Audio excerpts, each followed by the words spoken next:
আজকে রথযাত্রা। এই রথযাত্রার দিনে 5টি জিনিস ভুলেও মুখে তুলবেন না। এখন থেকেই তা মাথায় রাখুন, নইলে চরম বিপদ ও দারিদ্রতা নেমে আসতে পারে পরিবারে কোনো অঘটন, কোনো দুর্ঘটনা বা অশান্তি। চলুন তাহলে সেই খাবারগুলি সম্পর্কে জেনে নেওয়া যাক। প্রথমত, এদিনগুলিতে কলমি শাক, পুঁই শাক খাবেন না। রথের দিন এই শাক খেলে জগন্নাথ দেব কুপিত হন, তাতে সংসারে অশান্তি নেমে আসে, আর্থিক অনটন শুরু হতে পারে। এই দিনে পটল ভুলেও খাবেন না। স্নানযাত্রার পর পটলের বালিশে জগন্নাথ দেব শায়িত থাকেন, তাই এই সবজি অবশ্যই বর্জন করুন।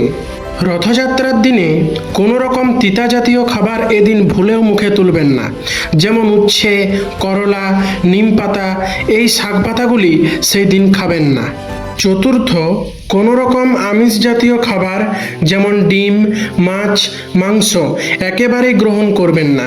আমিষ খেলে জগন্নাথ দেবের পুজো করলেও কোনো লাভ পাওয়া যায় না, বরং উল্টো ফল হতে পারে।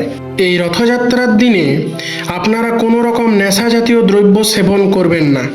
আজকের এই পবিত্র দিনে এই খাবারগুলি একদমই এড়িয়ে চলুন।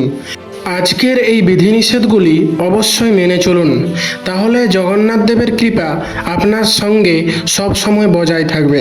ইতিহাস সম্পর্কিত সমস্ত অজানা তথ্য জানতে আমাদের চ্যানেলকে আজই সাবস্ক্রাইব করুন এবং এই রথযাত্রার দিন কমেন্টে অবশ্যই লিখে যান জয় জগন্নাথ।